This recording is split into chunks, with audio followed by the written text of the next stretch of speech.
So let's talk about porting and building saws and work saws. Most guys that use these saws, these professional saws, are either using it for a living in one way, shape, or form, heating their house with firewood,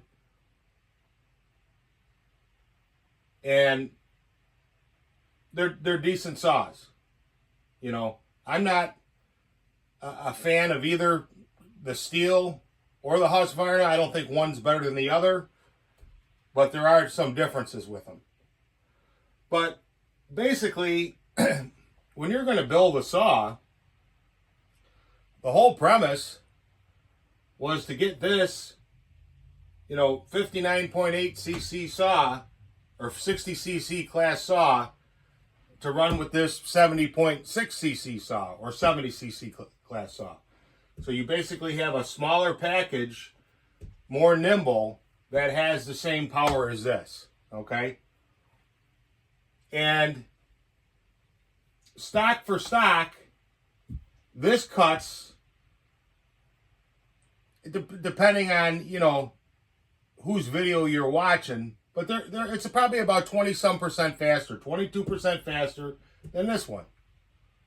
Okay?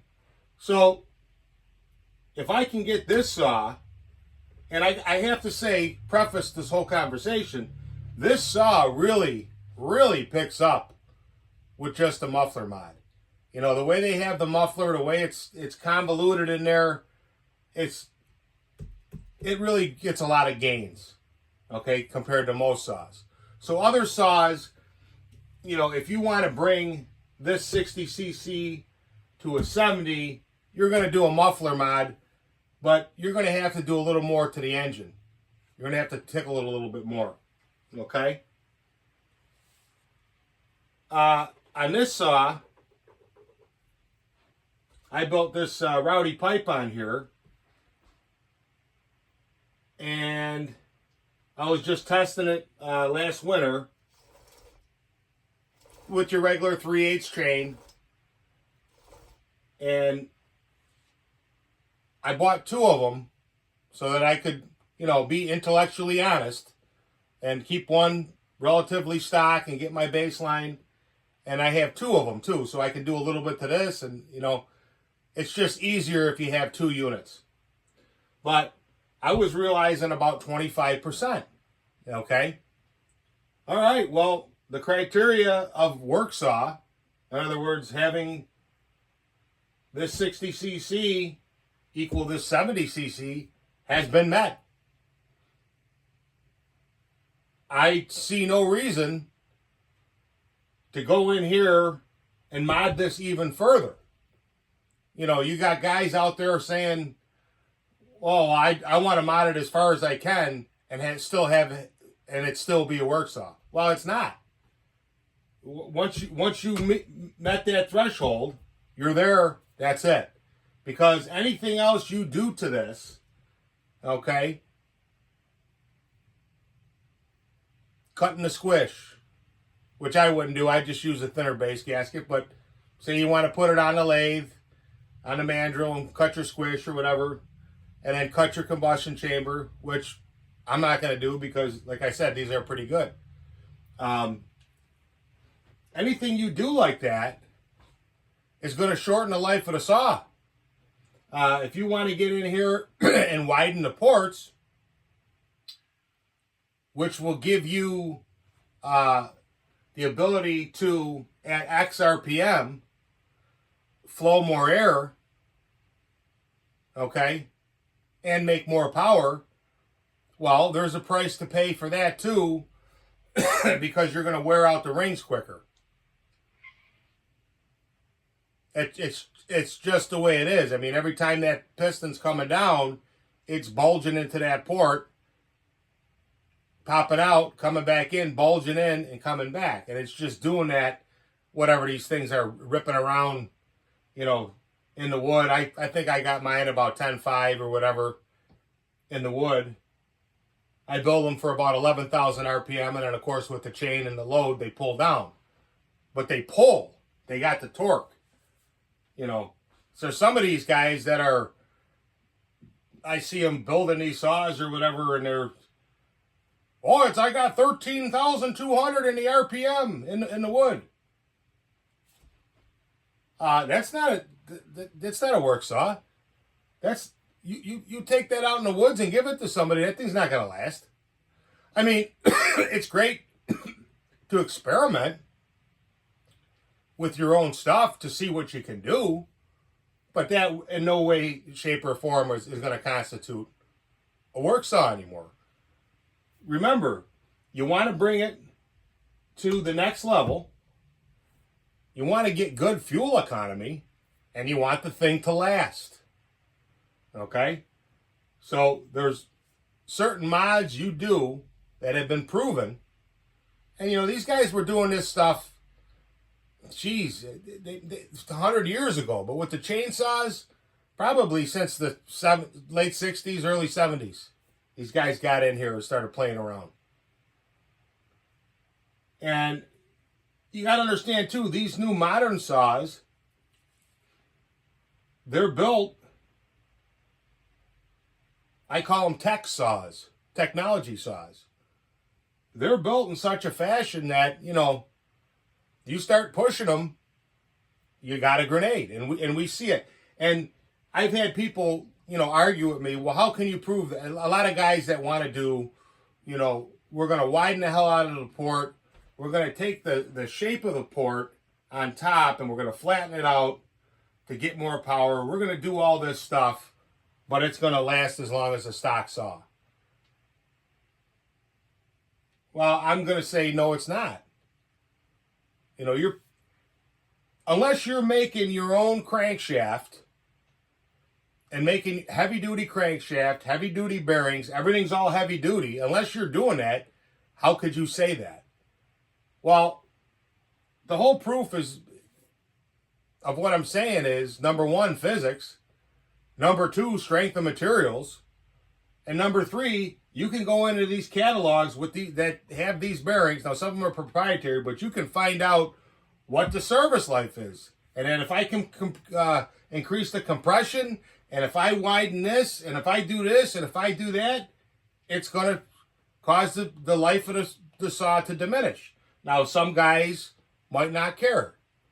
But if you're building these either for yourself or you're trying to build them for an income, which I don't need to build these for an income. I'm just trying to give you an honest perspective. From my point of view, you know, if you build them too much, they're not going to last. They just aren't. And like I said, you got physics behind it, strength of materials, bearings, and then you also have the plug. You know, these have a plug in them now where you can download the hours. So these guys making these arguments that, oh no, I'm pushing the motor harder, I've got to squish down to, you know, 5/1000ths of an inch. Well, that wouldn't work. It'd go past the mechanical limit. But you know what I'm saying. And I've got the ports widened, and I've done this, and I've done every trick to the book to it, but it'll last just as long as a simple build. But it'll still put out 15% more power. Well, that's not going to happen. You know, and like I said, we can prove it because, you know, we have dealers, and there's guys out on the net that do repairs on these saws.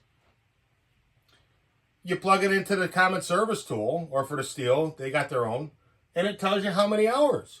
And when you're seeing saws that are blowing up after 50 hours or 150 hours, that's the proof right there. I mean, just for example, you know, you take this, let's say this is a 2100 cylinder. Okay?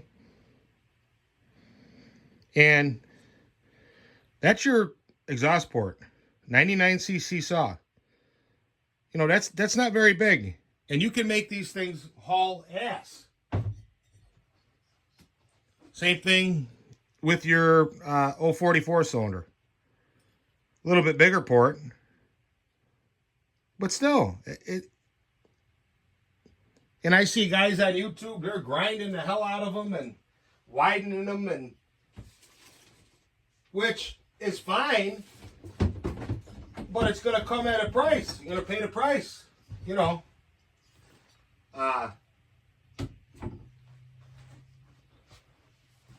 It's not very difficult to get more power out of these. I mean, you can cut the squish, you can drop the base, you can widen the ports, intake ports, you can do all kinds of stuff to them. Some mods to the piston, build your own exhaust, and get yourself a very, very fast saw using the engine only. Now with this here, I put the Pico chain on here. I'm hitting 40%, 25% from the pipe, and then like 15 to 20% from the chain. So something like this is a better build, in my opinion, for somebody to put the dollar into it that wants the same power as this, a stock, but wants it to last and get good fuel economy. That's the other thing. You know, you start widening the ports and doing all this other stuff.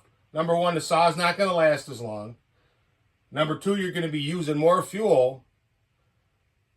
And you're opening up a whole can of worms. You know, some of these guys are building these saws. I call them a GTG saw, get-together saw. You know, they're doing that. And which is cool. If you want to see what these things are capable of, that's fine. I mean, you could also get yourself some software, and instead of physically grinding on everything, you know, you can put the software in, and it'll give you pretty close. Maybe not exactly. There's Torque Soft. There's a bunch of programs that are free. You got to be able to take your measurements, though, accurate measurements, and I can show you a way that you can take measurements that are way more accurate than a degree wheel. You'll take your degree wheel and throw it away after I show you what you can do. But again, and this is not just my way of building. This is a proven method. It's funny because I saw a video, this guy, I'll leave a link in the description, Okie Woodsman. And he just had a video of a bunch of echoes. There was a couple different builders and a couple stock saws.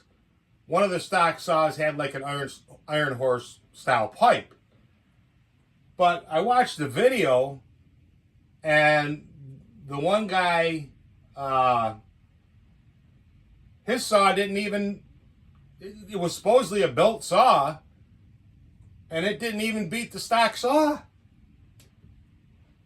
And I mean, you're charging people money, whatever, $300, $400, or whatever you charged them, even if you did it for free. The saw runs slower than stock. And then, you know, it's funny because I go in the channel and I look under the comments, and there he is.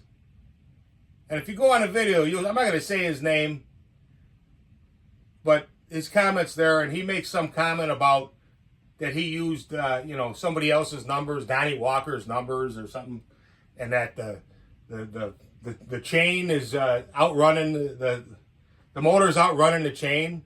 Like he's got so much power that it's over, which is bullshit. I mean, the fact is, there's guys out here that are con artists. And if you're building saws for people and charging people money, and the saw is slower than a stock saw, and this is irrefutable evidence. This is on another guy's channel.